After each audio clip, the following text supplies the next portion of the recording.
Hi, and welcome to Dollars and Making Sense, a weekly show about finance, money, and investing. Broadcast locally on Radio Northern Beaches and around Australia on the Community Radio Network. I'm your host, Ray Treverson from OTG Capital. I'm always pleased to welcome to the microphone industry specialists, and this week we have another industry specialist, the Community Service Officer from Services Australia, or you might know them more commonly as Centrelink, Justin Bott. Now, Justin, you can't shake Centrelink as a name, can you? It's still too pervasive, I reckon. Oh, no, but Centrelink still is definitely there, and people receive Centrelink payments. So it is definitely part of the services of Services Australia. But we also look after Medicare and child support as our main three. So, when you think Centrelink, Medicare, child support, they all do absolutely still exist, but they're all now taken care of by Services Australia. Yeah, I guess it's interesting is when I'm talking to people and I say, oh, look, I've got people from Services Australia on the show, they sort of go, and I go, Centrelink. Oh, right. Yeah. Okay. So the association is a lot stronger. And so, again, I guess there's a bit of weight and gravitas to that name because it is synonymous with, I guess, a government agency that writes lots of checks to people around the country. So, and speaking thereof, today, welcome back to the show. It's a really topical thing right now because with tax reform and stage 3 tax cuts and the like, and I guess it's a bit of a political football, and we ain't going to go there. But the family home and assets associated with holiday homes and investment properties do form an incredibly important part of people's investment strategies. And in some of the briefing notes that you sent through to me, I'll read this out. One of the biggest assets we may be taking into retirement is real estate, whether it's the family home or we've been able to get an investment property or holiday home or 50 or 100. You know, some people are out there doing that kind of thing. It can represent a substantial portion of our investment mix and can have some significant implications on our eligibility to be paid a pension from Services Australia. And Community Service Officer Justin Bott, that's what we're here to talk about today. And it's about property and how it's assessed. So Justin, again, warm welcome to you. Glad you had a good break and glad you're back on the show with us. So I guess one of the big questions when you're applying for a pension is about the family home. So how does Services Australia assess the family home? So by far in the majority of cases, so in most cases, the family home and the surrounding 2 hectares or 5 acres is an exempt asset. So what we mean by that is it's not generating any income, it's not creating an assessable asset. So it won't be counted in your eligibility for a pension. What it will do is determine which assets test we use. We have a homeowner assets test and a non-homeowner assets test. So if you own your own home, obviously you have the lower homeowner assets test, but the family home itself doesn't come into play. So it doesn't matter if you've got a $750,000 property or a $1.7 million property. In both cases, they're not counted when we're looking at your rate of pension that you're receiving. So I guess 2 hectares or 5 acres is quite generous because most city, and again, I'm talking Sydney only here, but a vast majority of the blocks, even where I'm up, are 750 to maybe 1,000 square metres if you're lucky.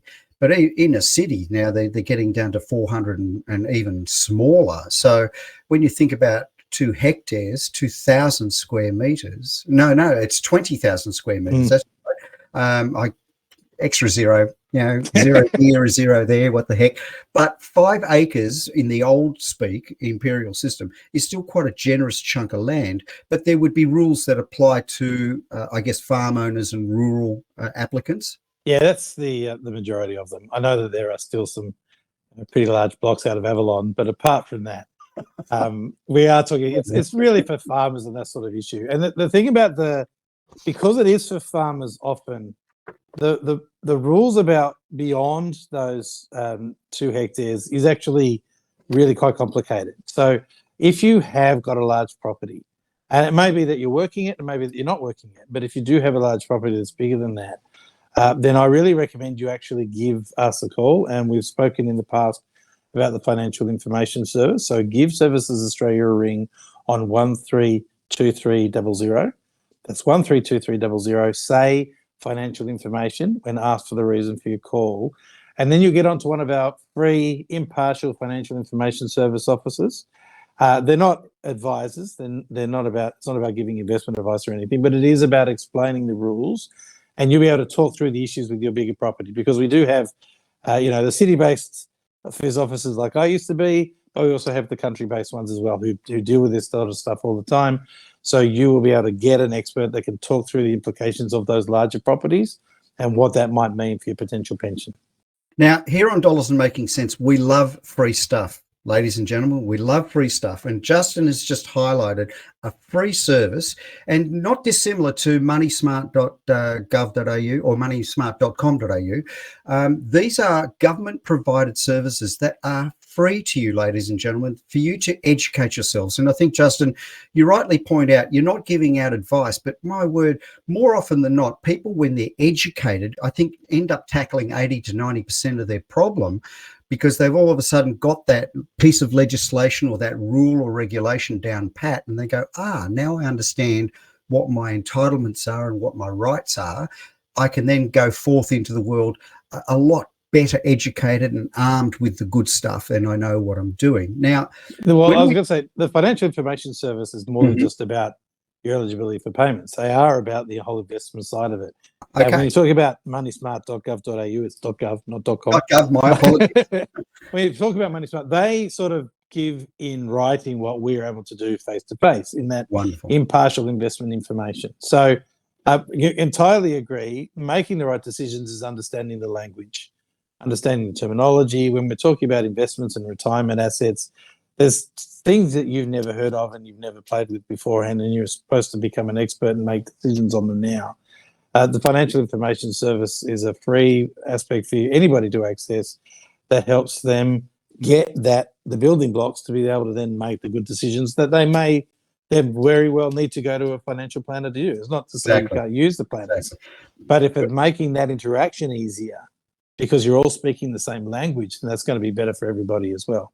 And I guess one of the reasons I started this show was to have a better educated general public. That's what we're all about. So let's keep talking about the family home. So we talk about a family home starting to generate an income, and that changes the assessment. Maybe you can point out to our listeners, what kind of income would a family home necessarily generate?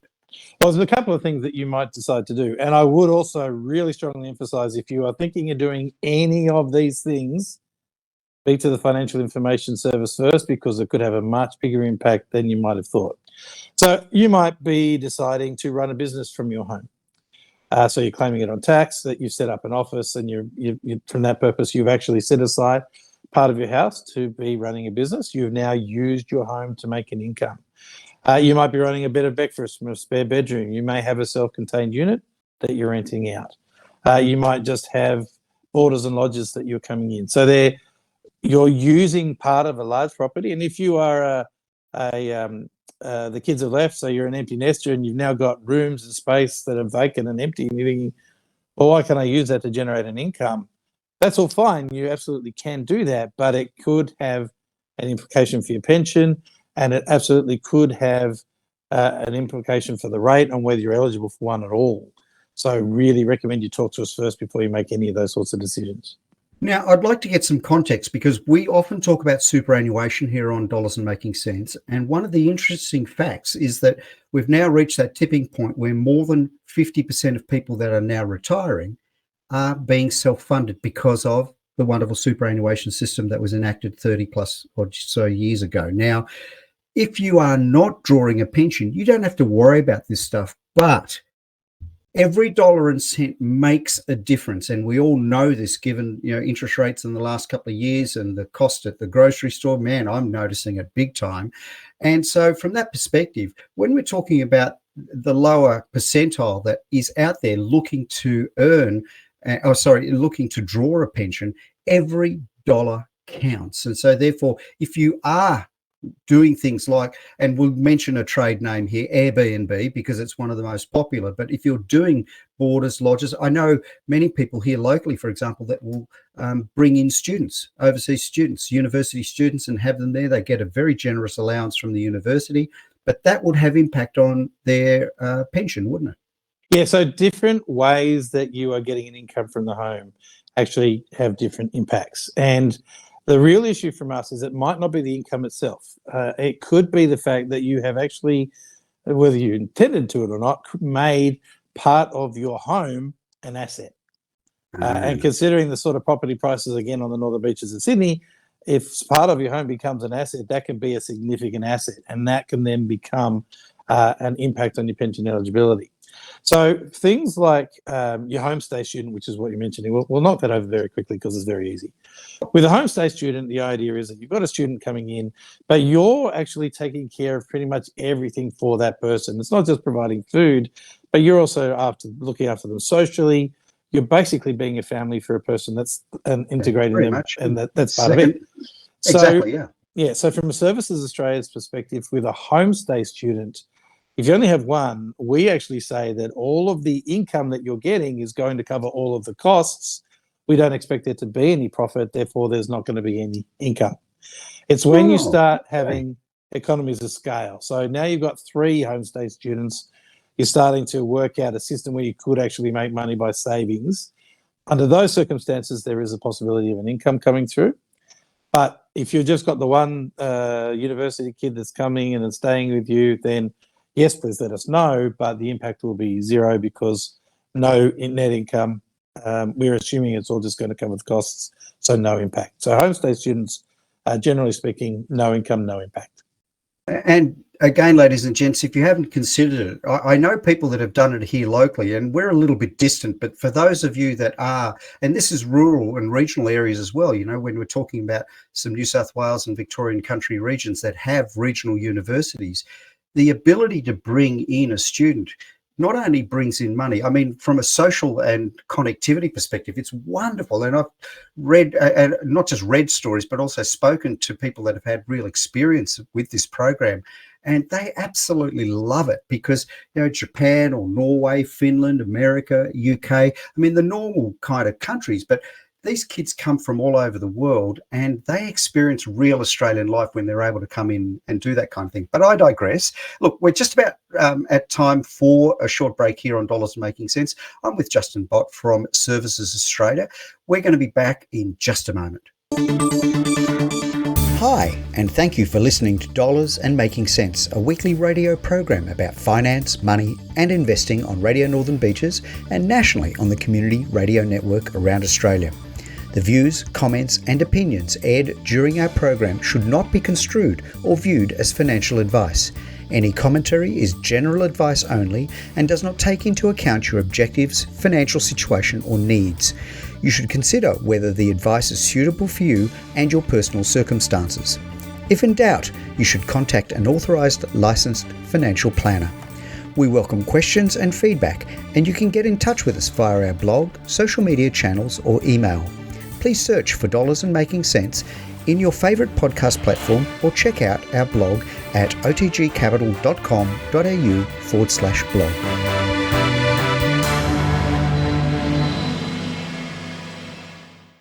Hi, and welcome back to Dollars and Making Sense, a weekly show about finance, money and investing. I'm here with Justin Bott, the Community Information Officer, from Services Australia, which some of you may know as Centrelink.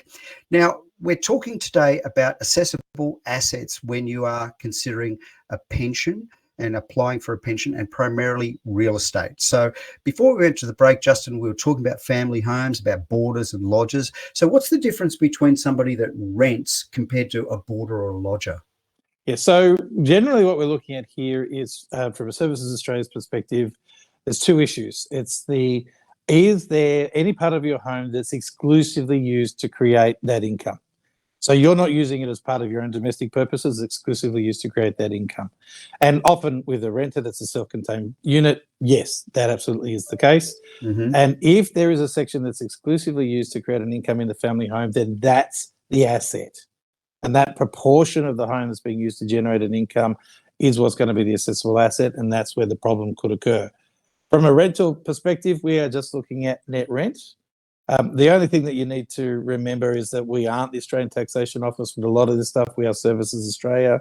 So there are things that the ATO accepts for taxable income purposes that aren't accepted for Services Australia's assessment. Okay. So slightly different, I guess, interpretations of what does and doesn't count. A big one from that is negative gearing. Oh, so Yeah, so negative gearing being the concept where I'm able to offset my losses from this asset because I've got loans against them, and I can use those income losses against the income that I'm getting from somewhere else. Gotcha. Now, Services Australia doesn't do that. So if you have a property that's making a loss, then the income from that property is just zero. We have some concessions and family tax benefits where it's just based on, it's what we call your adjusted taxable income. Mm-hmm. Under those payments, you actually need to add your negative gearing deductions back on because the ATO is fine, perfectly good as a system with the Australian Taxation Office, does not pass as when it comes to Services Australia assessments. So from a rental perspective, if I'm renting the place out, basically it's the net rent, bar a couple of components. If I have a boarder or lodger, what it depends on is how much in the way of service that I'm providing. So the more that I provide in the way of services, the less assessable income there will be. Yeah, I'm looking at your website there. It's like, when I look at how much counts as income, I'm thinking to myself, gosh, if you provide the person a bit of brekkie and a sandwich for lunch, you're doing well, because that drops the amount that impacts your assessment quite a deal, doesn't it? Yeah, and it's a good point putting out the website, because this is all down there on the website. Just servicesaustralia.gov.au, just search real estate. But with a boarder, if you are just providing bed, then 70% of the income is going to be counted because you're just providing a room. If you're providing a bed and breakfast, then we're talking 50%. If you're providing basically all the meals as well as the bed, then 20% of the income is counted. So the more that you provide, the less we're going to count. And if you can actually show through profit and loss schedules or through your tax return that you're not actually making any money at all, then we can actually say, okay, there's no profit, therefore none of it's going to be assessable. Yeah. But we use those to make it easier for people. I don't need to go through that level of detail. No. But I've got to say, ladies and gents, I've looked at the website. It's on servicesaustralia.gov.au, and again, there's a search facility there. But and we'll post the links also on our blog at the end of the show. But it's the kind of thing that, I read this stuff, and I read a lot of financial stuff all the time for my work, but this is pretty plain English kind of explanation. So I don't think the average punter is going to have too much difficulty. But again, even if they get stuck, they can always call you guys anyway. What's that number again? The 132300. Again, if you are ever thinking, because of that potential risk of creating the asset that you didn't expect, give us a call before you do it. We can't help you if you've already done it. If I've started renting the property out, then you've done it. Too late. And it's too late. So talk to us beforehand. So let's get into a little bit of the minutiae. So if a property is generating income, like a holiday home or a unit, one of the things you've commented here, that kids live in rent-free, for example. So this is where, you've got somebody that's on the pension, but they're trying to help their kids out. That's going to come back and bite them a little, isn't it? When we're looking at not the family home, but other assets, we are not actually concerned about what you are doing with those other assets, whether you're getting an income from them or not. That's not what determines whether they're an asset. It will determine, obviously, if we're going to count any income from it, right? But not whether it counts as an asset. So when you're looking at payments from Services Australia, we have the income test and the assets test, and we're going to look at how you're affected by either of those. So if you have a holiday home that's just vacant most of the year and then you use every now and then that will be an asset. The fact that it's not generating an income is not going to stop that from happening. If you have an investment property that you're getting rental income from, then we are going to look at, again, net rent, but also the net value of the asset as well, and that's going to count. So it doesn't matter whether it's rented or not. If an asset is an asset, and it is going to be potentially affecting your payments from Services Australia. Cool. I guess one of the aspects of whenever you're dealing in this environment where you are drawing money from the government, I think the old story of too much information is barely enough. I always like to use that. It's a bit of a Roy and HG-ism, but I guess from that perspective, it never hurts to give the full story, because then the case officer at the other end of the phone can listen and be able to assess and be able to come back with the right data and the right information. So I guess the next question becomes, so we've got property and we've been talking rough kind of values, but how does Services Australia actually assess the value of the property? So, yeah, a lot of people try and ask us questions like, is it the original purchase price? But when it comes to real estate, the value of the property is what you would get if you put it on the market at the moment. So how much is it actually worth? Now, it is worth saying from Services Australia's perspective, the one thing we can do is that we can reduce the value of real estate by any mortgages that were secured against that property in order to purchase that property. So if I've got a mortgage that's secured against my investment property that I've used to help purchase that investment property, say the property is worth $700,000 and I've got a $300,000 mortgage secured against that property, then the net value is what we're going to be looking at, and that's a $400,000 asset. Gotcha. But if I use the family home, which is my biggest piece of real estate, as the security for the loan to purchase an investment property, then the mortgage is secured against the family home. Family home is an exempt asset. We're not looking at that. There's no mortgage actually secured against the investment property. And in that example, it would be the full $700,000 asset, because that's what it's got on the market at the moment. So when you apply for a pension, we are going to basically ask you to tell us what is the market value for that property at the moment. And we've got our behind the scenes verification procedures to make sure that that's a reasonable value. You're not saying that a 4-bedroom unit in Avalon is worth $700,000, because we just know that's not a realistic aspect. I wish. Yeah, that's right. So we will be looking at that and say, okay, you're right, that is a legitimate value. And then every year on the anniversary of your payment, we then actually do a little bit of an indexation of that property value based on what the market's been doing. So you don't have to do anything. We don't expect you to provide valuations. We don't want you to go out there and pay for valuations to be done. We will take care of all of that in the background for you. And as the years go by, we will now automatically every year update that property value. So expect there to be an asset change on your birthday, on the anniversary that you've been getting your pension. Cool. I guess from that perspective, when, let's say you had an investment property and your kids are living in it, the fact that you're trying to help them out and they live rent-free would count as a mark against you, though, because you should be deriving income from it. Is that something that Services Australia looks at? The way that I would look at it is, it's an investment like any other investment, and you've got a choice about how you decide to use that investment, and you've got to be aware of the implications of those decisions. Gotcha. So the implication of the decision of looking after the children is that, yes, you're looking after the children. You would then have to work out, is that more important than being able to generate the income from that property? You know? And one of the implications is that if my pension goes down, that's a loss of income, because the pension was going to go down anyway because I had the property. That was going to happen. Fair enough. It's just I'm not then replacing the pension by rental income that I'm getting from the property. So I need to work out what is the most important thing for me to be doing in these circumstances. And if the most important thing is to be looking after the kids, then absolutely, you've got the property. It's well within your rights to do that. But you just need to take these implications on board in deciding, when I'm working through these decisions, what it does to my pension is one of the consequences, the same as the other ones. You know, there'll be a change in my taxable income. My tax position will be different. I don't have to use an accountant anymore, so there's a whole lot of fees that I'd have to pay. There's all sorts of bits and pieces that are going on, but one of those is, well, my pension is being reduced from the property. I have been using the rental income to offset that loss. I can't do that anymore. Can I manage on my new level of income now that that rental income isn't coming through? I think it's really important as well, Justin, that we get context, because I go to many investment shows and I speak to a lot of people, everyday punters, and sometimes I see people getting enraged, for example, that I'm going to lose my pension because I have my investment properties. I'm looking at it and going,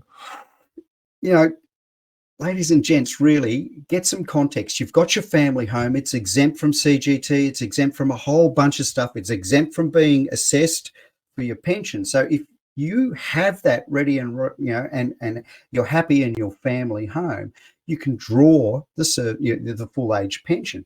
We're talking about additional assets. And then when I see people sitting there going, oh, woe is me, and I'm just looking at them and I'm trying to remind them, get some context. The purpose of the the age pension is not to support people that already have a bunch load of assets and are doing well, and super, et cetera, et cetera. So I'm looking at them going, and when they're being quite animated and vociferous about their disdain towards government policy, I'm looking at them going, guys, that's not what the pension was set up for. And I guess your officers would cop a little bit of that on the phone lines every now and then. Oh, it's important to remember that the purpose of the age pension is a safety net. That's its intention. It's not designed. I love that. Safety net. Yeah, it's not designed for everybody, but it is designed to make sure that people that have no other sources of income or assets do have a source of income in their retirement.